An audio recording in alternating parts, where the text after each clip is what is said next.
एक लड़की थी जो कृष्ण जी की अनन्य भक्त थी। बचपन से ही कृष्ण भगवान का भजन करती थी, भक्ति करती थी और भक्ति करते करते बड़ी हो गई। भगवान की कृपा से उसका विवाह भी श्रीधाम वृंदावन में किसी अच्छे घर में हो गया। विवाह होकर पहली बार वृंदावन गई, पर नई दुल्हन होने से कहीं जा न सकी और मायके चली गई। फिर वो दिन भी आ गया जब उसका पति उसे लेने उसके मायके आया। अपने पति के साथ फिर से वृंदावन पहुंच गई।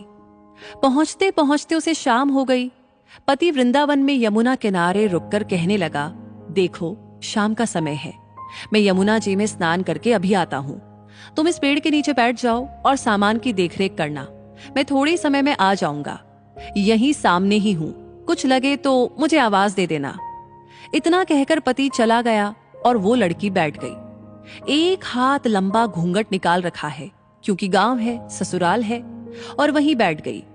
मन ही मन विचार करने लगी कि देखो ठाकुर जी की कितनी कृपा है। उन्हें मैंने बचपन से भजा और उनकी कृपा से मेरा विवाह भी श्रीधाम वृंदावन में हो गया। मैं इतने वर्षों से ठाकुर जी को मानती हूँ, परंतु अब तक उनसे कोई रिश्ता नहीं जोड़ा। फिर सोचती है ठाकुर जी की उम्र क्या होगी। लगभग 16 साल के होंगे। मेरे पति 20 साल के हैं, तो उनसे थोड़े से छोटे हैं।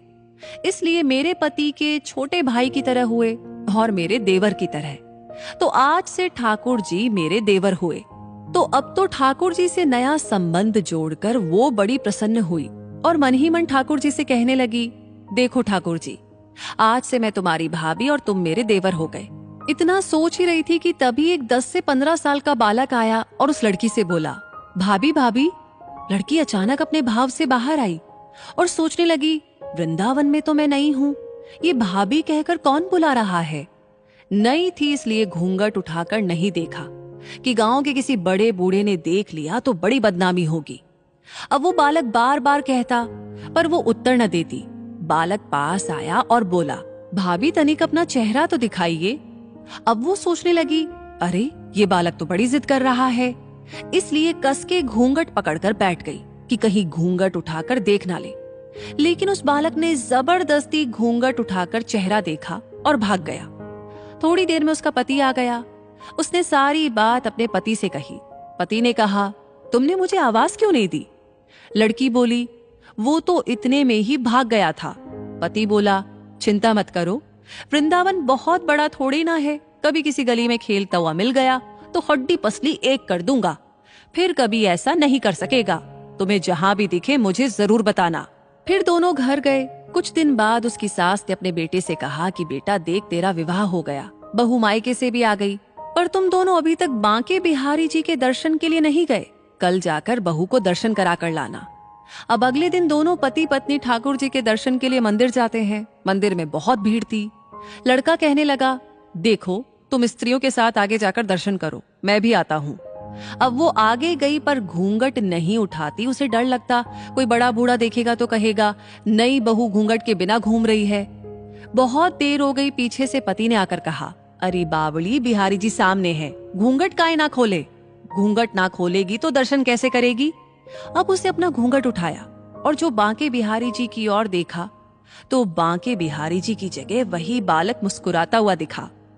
उसे देखकर वो एकदम से चिल्लाने लगी, सुनिए, जल्दी आइए, जल्दी आइए।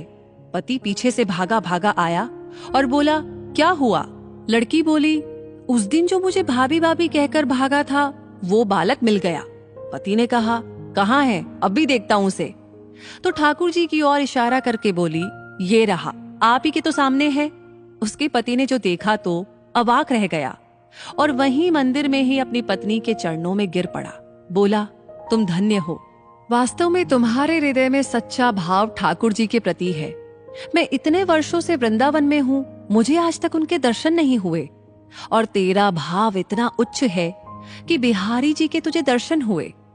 इसी के साथ ये कहानी यहीं पर समाप्त होती है। ये कहानी आपको कैसी लगी, ये वीडियो आपको कैसा लगा, कमेंट सेक्शन में जरूर बताइएगा। अगर आपका कोई ऐसा अनुभव है तो वो आप भी हमारे साथ शेयर कर सकते हैं।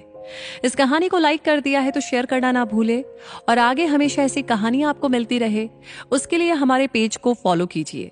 मिलेंगे बहुत जल्दी ही अगली कहानी के साथ। तब तक के लिए आपसे कहूंगी धन्यवाद।